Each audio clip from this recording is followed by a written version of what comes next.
Fellas, you know Degree Cool Rush deodorant, right? Well, last year they changed the formula, and guys were mad about it. One dude even started a petition. So guess what? Degree heard us, admitted they messed up, and brought the original Cool Rush scent back exactly how it was. And it's in Walmart, Target, and other stores now for under $4. So grab some and remember why its cool, crisp, and fresh scent made it the #1 men's antiperspirant for the last decade. Degree Cool Rush is back, and it smells like victory for all of us. Don't you love it when things are both easier and more affordable? Like when the rain washes your car for you. Or like when you save up to 10% by bundling your renters and auto insurance with USAA. Bundle with USAA and start saving. Get a quote today. Hilton brings you new ways to stay. With experiences that let you capture the glory days. Introducing the Graduate Hotels. Each inspired by local college towns, these stays are always original and never boring. Get in touch with traditions all across the country and enjoy a stay that's a class above the rest. Book at Graduate Hotels with Hilton Honors Points at Hilton.com. It's a win-win. Hilton, for the stay. From the Fifth Quarter Studio in Madison, Wisconsin, you're listening to High School Hoops with your hosts, Steve Collins and Jake Stager.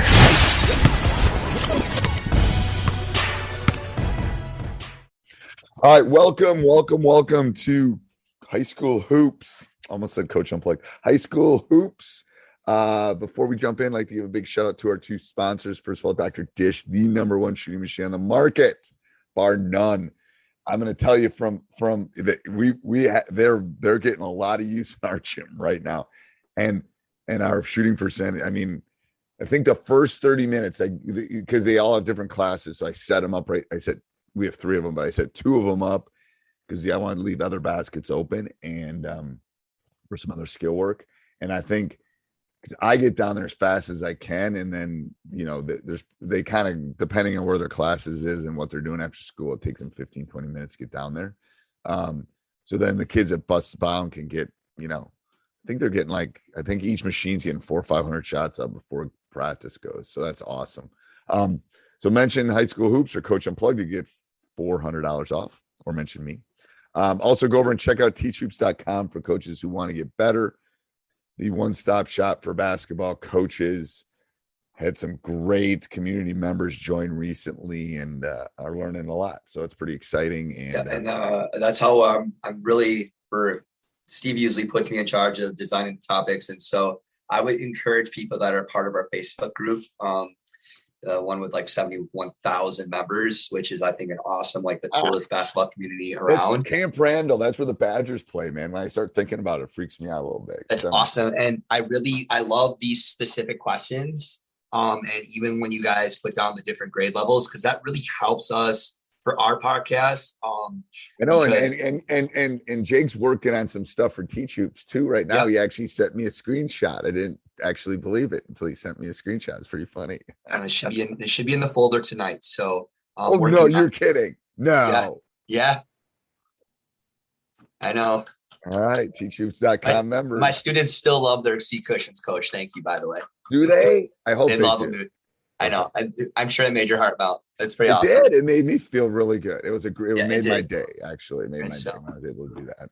Coach donated to Donors Choose, which got my classroom seat cushions for floor so they can play with Legos and do partner reading. And I sent him some pictures, and he was really excited. Coach is in Milwaukee, and I'm in Madison. So we take care of, I don't know, maybe half the population in the U.S. Wisconsin. In Wisconsin, it's probably half of it, maybe not half, maybe a third, but it's a high abundance. Yes, it's a high abundance of kids live in Madison, Milwaukee, and Wisconsin. Yes, but the WI forgets that often. But yeah, go ahead. I deal with first graders, and you deal with seniors. So yeah, developmentally they're about the same.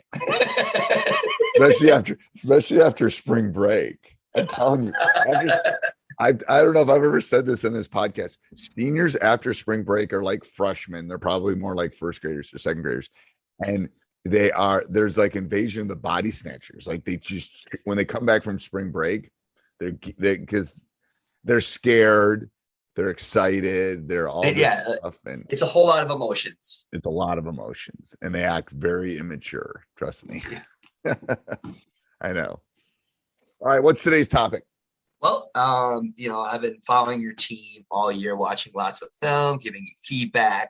And I think it would be very beneficial for our listeners to talk about your approach this year towards the playoffs in real time.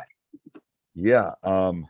I mean, is it different than years past? Obviously, it's going to be different because every team is different. The teams that you're playing might be different. And so obviously it's always going to be different. But with you not being in the playoffs last year due to COVID, is it even is it like even 100 times different? Like, so it is literally like it's my first or second year coaching. And I'll give a couple stories. One is we were playing one of our rivals, Madison West, and we met in the locker room before we headed over. And I literally on the whiteboard told them where they needed to sit when they went in and where the locker room was, because they have no idea. Like there's no historical history or handing down. Like next year, they'll all know where to go and they'll know where to sit. I won't have to say any of that stuff because the upperclassmen will take care of the underclassmen kind of thing. Right, but you people, listeners have to understand, you have a lot of sophomores and you even have a freshman. So some of these people have never been in these facilities. Right. Like, we're not talking about juniors that lost their junior season that are seniors. We're talking about kids who've never been exposed to anything within your league. It is the first time that I've never coached. Like I'm coaching kids I've never coached any of them. And even when took over the job at Memorial 25 years ago, I was a JV coach. So I'd coached some of them. So this is all new. So there's no historical stuff. So from a standpoint of change, totally different. Like we have a bunch of traditions that we do come tournament time and they don't know them. So I'm going to have to, over the next couple weeks, I'm going to have to teach them some of the things that we're going to do for tournament. And, just this is how we do this. And this is how we prepare for this. And this is how pregame works. And this is how this works. And some of them, to be honest with you, we can't do because we're still in our kind of restrictions as far as gatherings and so, I mean, from a coaching standpoint, one thing that I've noticed is that, man, you have an abundance of film about anybody and everybody that's in your sectional. I mean, how are you able to, is that an approach that you meet with your staff right early in the season? Or is that something that's always how you always approach it? Obviously, you've won state titles. You know the recipe for success. I want more. So it's the stats teacher me. I want more information rather than less information. So I want an abundance of information. And it's similar to how I coach. If you ever watch on a timeout, I don't go to the huddle, especially in a full right away or even in a 30. I'm going to talk to my assistant coaches. You do. I've noticed that you do a really good job of saying, what do we need to do? And then we want to give them, and we've talked about this in our podcast about timeouts and how you really just got to focus on what a specific thing. You could hammer them 100 things, but like. So I don't need to go over there right away. I need them to drink and relax for a second. Right. And I need to gather my thoughts with my assistant coaches. And then going back to what we were just talking about with information, there'll be no difference. There'll be no different in tournament time than now. But I'll gather those coaches and say, what do you see? What should we be in offensively? What should we be in defensively? Any other changes? And they'll all throw stuff at me. And then I'll grab what I think is right and then go back to the huddle. So they don't take it personally if they say, hey, we should go zone, and I say man. Like they're just giving and they know they got 5 to 10 seconds to give their comment and their reasoning. And I just want information. So that's similar to film. I want information. And if it's too much, I'll just get rid of some of it or I won't even look at it. But I'd rather have too much information than not enough. I want my sample size from the sample stats. And you want your sample size to be as current as it could be, right? Current, so we November game means nothing. Like I have literally. Because lately your huddle account has been like, whoa, like exploded with so much film, right? Yeah. Because you're trying to get the most recent of everybody. Of everybody. Because I have done this like the second time we played in Janesville, Craig, we lost to them the first time. And again, very young, inexperienced. So I showed my guys that tape. And then I said, watch this. And they were like, I'd go, we were bad. And so November tape and late February, March tape should not, if your and teams especially your team in general, you're looking at like you're peaking at the right time. We just had a conversation before this, right? You've won what 8 out of the last 11 games. Yeah. And so I mean, obviously one of your approaches is just I would say, and I'm not speaking for you, is if I was in your predicament and I've been in this situation where teams start to peak and play really well at the end of the season, is that what you want to build off of, right? That positivity. Look at where we've come, right? Right. And the going. thing is, we were struggling early, and I was talking to you about this when we had our COVID shutdown in late December, 10 days of nothing and all that kind of stuff. I'll use an analogy here. We were down 17 against our crosstown rival a couple days ago and ended up 6. So this team is so capable and getting so much better that's the monster I got to feed. What I would tell coaches as far as getting ready for playoffs. Halliday presents in the red corner, the undisputed, undefeated weed whacker guy. Champion of hurling grass and pollen everywhere. And in the blue corner, the challenger, extra strength Halliday. Eye drops that work all day to prevent the release of histamines that cause itchy allergy eyes. And the winner by knockout is Halliday. Halliday, bring it on. It's part coach and part psychologist, because there's lots of pressure, and hopefully they've been under that pressure already all season, that the seniors, that rim gets smaller and the clock becomes bigger. So my interesting is that we keep talking here. Do you think another podcast maybe we do next week is approaches to practice in playoffs? Because do you think practice looks identically the same, or do you think no, that I don't. And the thing I'm thinking here is, like, if we talk about this is going to be a 45-minute podcast, right, but this is just the reality of good teaching and good coaching, right? We are constantly reevaluating what we're doing. So, Coach, are you cool if next week we talk about what practice looks like for playoffs? Because I think that would be a very good. No, I think that would be good. I think we should talk about practice. I think. Okay, I'm going to write that down a little bit. Let's just keep talking a little bit more about this, just the general approach. Yeah, but the general approach is, especially when you start getting. So there's a couple things I think as coaches you need to do come playoffs, but I think you definitely need to think about, like, we know we're tweaking some stuff because we play one game this week and one game next week, which is very rare during the season. We only have one game a week. So we're thinking playoffs, even for the last regular season game, which is after the seeds come out for tournament. Everything is tournament based. Everything is, how can we get our offense better? How can we get our defense better? Are there any other situations we need to work on? Are there any things like that so everything is based around that tournament game. I don't necessarily tell the boys that. So is that like a mental checklist for you, or you actually? It is. It's everything. Like, we're doing this. We're doing this the Sunday before it goes live. It's going to go up on Wednesday. What's that? The 23rd, and we're doing it on the 20th.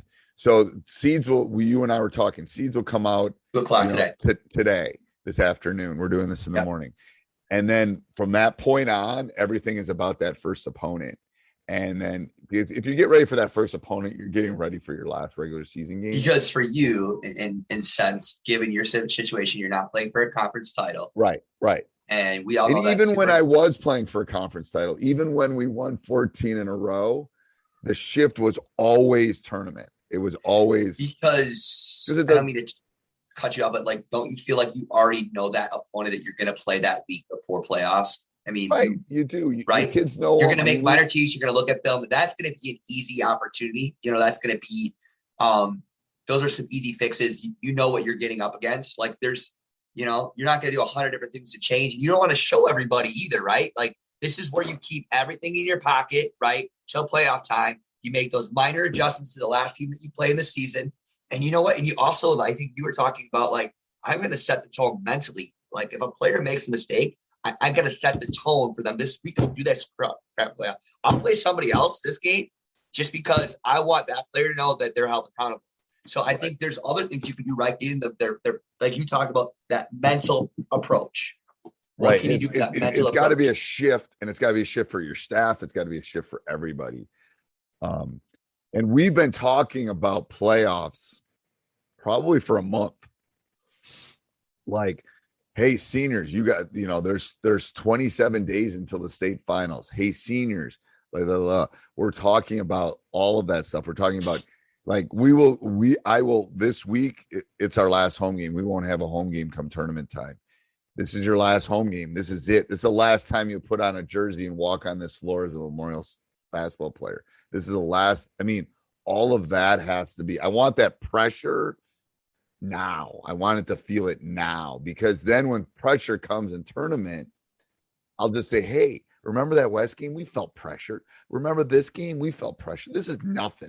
This is nothing. So I downplay it once it gets closer, because I'll already have moved them up. It's like giving them a pre-test from a teaching standpoint, Right. So you're basically saying that you need to front load, because some of these coaches, they'll go so die hard in the season, right? And then they'll have their game on a Thursday, and then on a Tuesday, more likely, or the next Thursday, they're at playoff time. And if you haven't been talking about it for that long period of time, I don't think they're mentally ready. Is that what you're trying to say? Yes, 100%. That's what I'm saying. They're just not ready.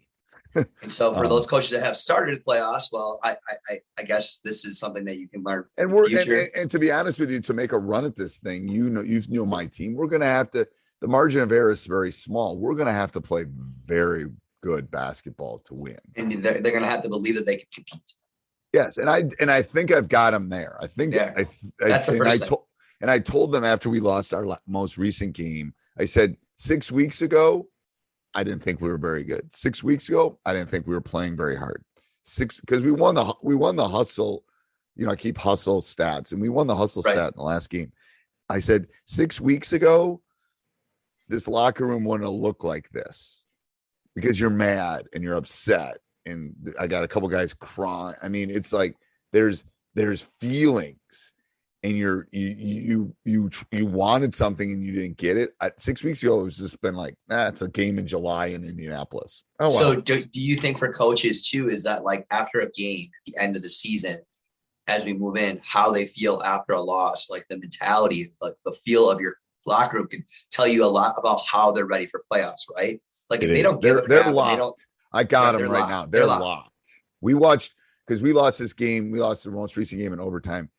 And so we don't play for a week, and it was a Friday game, and we had Saturday practice. So Saturday practice, I mean, I'm playing 4 guys like 30 some minutes. So we had a very light practice, but we had an hour and 20-minute film session just going through that game, so we could put it in the lockbox and forget about it. And locked. They were locked in. They were locked in. 6 weeks ago, been jokey, making talking, locked, because they were.